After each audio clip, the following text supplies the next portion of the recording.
Hi friends, Lynn and Jamie here. It's Tuesday, July 29th, 2014, continuing our assignment in the D.C. area.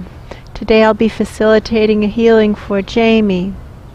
Her intention is to heal the root causes of her attachment to things, tangible things, physical objects, and whatever that attachment represents, in such a way as to align with her soul plan and to trigger the awakening whose time has come. Now we begin. And we're in some life where there's a spinning wheel. I see the spinning wheel. I see the washboard. I see the butter churn. These are the things that are important to us, you know. These are like our old friends, because without them, how could we do our work in the world? But we have arranged for someone to come take care of our animals or something like that. It just feels like we made arrangements, you know. Right. We did what was needed, but we come back and everything's gone. Everything's gone. My spinning wheel isn't there.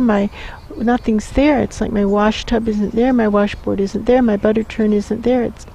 And at first I almost feel like it must be a prank, you know. Right, like this can't be real. This can't be real. And we only have right, we had so little. And like even the quilt off our bed is gone. Like our bedding is gone. Like all it's just empty. Well, the furniture is there. So the guides are saying, what do I notice? Well, I noticed that they made a mistake, right? They misinterpreted something. Right. They were sitting there and they heard of something and they weren't supposed to then go steal the stuff. But they thought they were supposed to, right? Right at first. They thought, oh, it's a sign from God. And so this is a lesson on how we all misinterpret our messages just commonly, you know? And then take wrong steps, right? And then at first they were grateful, but then they realized they goofed. And what would have been most helpful for them right then was to just turn around and come back and meet you and your husband and just say, we're so sorry, here's what happened to us. And we got confused in our heads and we took your stuff, but we then realized we shouldn't have, and so we're bringing it back and we're so sorry and we hope you can forgive us. And then maybe you would have said, well, keep some of the stuff, or we've been looking for people to come work the farm with us. Yeah, just stay and help. We got more work than the two of us can do, because that is the truth. There's more work than we can do, right? Right. And then the two men could have built another butter churn and built another spinning wheel, right? And then we could have really made a life for ourselves, the four of us. And maybe that was what was supposed to happen, right? Right. So we see how what went wrong was people not admitting their mistake and making it right. I notice that there don't seem to be a lot of children around. I don't find any children at all. And I think that something's wrong, you know? We don't seem to be able to have children, or they keep dying is what it feels like, actually. Right, it feels like they keep dying. Babies dying, babies dying, babies dying. Wow. Babies dying. And so actually, it's not about the stuff. It's like all this just grief over all the dead babies, you know? And it's like it just gets commingled into the stuff somehow. It's really the grief about the dead babies. Feeling like carrying too much grief to possibly get rid of it, to possibly heal it. Does that make sense? Yeah. And then the stuff is gone, and then somehow things getting confused about what's really bothering me. And it feels like now I'm grieving the loss of my butter churn, quote unquote, but it's really the loss of a baby, you know? But I'm attaching it to the butter churn because there's never been a child here. Like, they just keep dying. Right. They seem to just be all born with a bad heart or something, you know? They just seem to all die in pretty short order. Like, here's another sick baby and then it dies. And so it's hard to grieve the lack of a child, but it's easy to grieve the lack of a butter churn.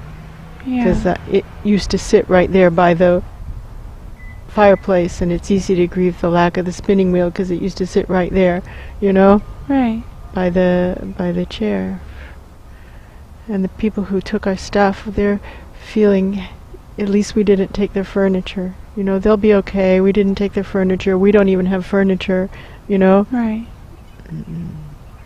They have a house. They have furniture. We don't have a house. We don't have furniture.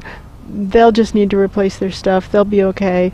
We'll be okay. They'll be okay. You know, that's the feeling. Yeah. So it feels like the significance to it, though, is the grieving the lack of children. And we now come into the current life and we see how this pattern is here too, right?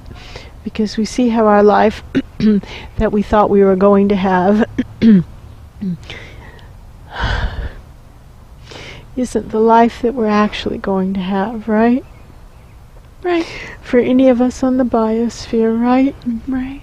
This isn't how this plan was supposed to play out, because we were all supposed to step up, right? Right.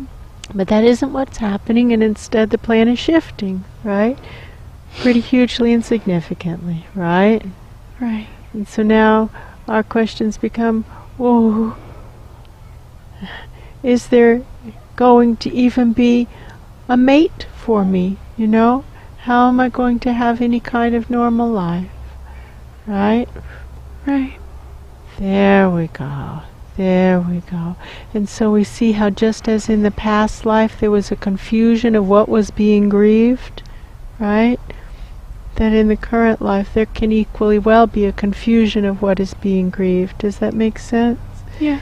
And so now this trauma seems to be about the confusion of what is being grieved, to draw out the confusion of what is being grieved, so that we can just deal with the stuff when we're talking about the stuff, and we can deal with the shift in the plan when we're talking about the shift in the plan. And we're just removing right now the confusion that it seems to have it all muddied up together. Does that make sense? Yeah. So let's start with the emotions of the loss of life, children, and life plan. Grieving the lost life plan, right? Right. Because this is where the greater pain is, right? Right. Right.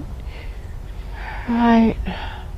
And we see how in that past life, when we were setting up our, like riding out here to set up our home out here, you know, and we were full of plans, you know, a young couple, and we'll have lots of children, and the boys will help you in the field, and the girls will help me in the house, and we'll just build a home that we can all, like an extended family home.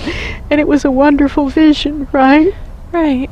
And we got out there, and we did it wasn't easy, hard work of clearing the land and building the log cabin, and me with my own hands helping my husband, you know, because there wasn't anybody around, Right. you know. We did it, and it doesn't look great. It doesn't, but we learned a lot by building it, and if we had to build another one, we would do it better. That we would.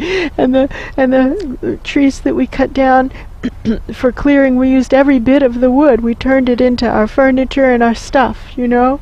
And we burned some for wood to keep us warm, you know. But we used every ounce of it. It wasn't wasted. Everything was treated as valuable because it took so much work to get it. Yeah. You know. It's like, I'm not wasting any of this.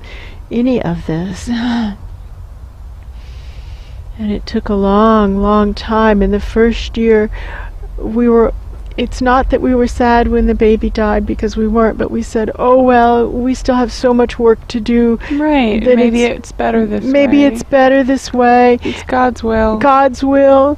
And then the second baby died. That was hard. Really hard, but it was still possible to say, well, there's still this stuff we need to do that would be hard with the baby. It's God's will. And then the third baby died, and it's like a feeling of what is God's will? What is God's will? And how could this be God's will? And how could this be God's will? The feeling of something gone wrong. Right. Like we were able to handle it the first 2 times. Because it made sense, kind of. Because we could justify it. Right. Because we could find a way to find the gift in it. We could find a gift in it. But the third time we weren't able to find the gift, or we weren't looking in the right direction.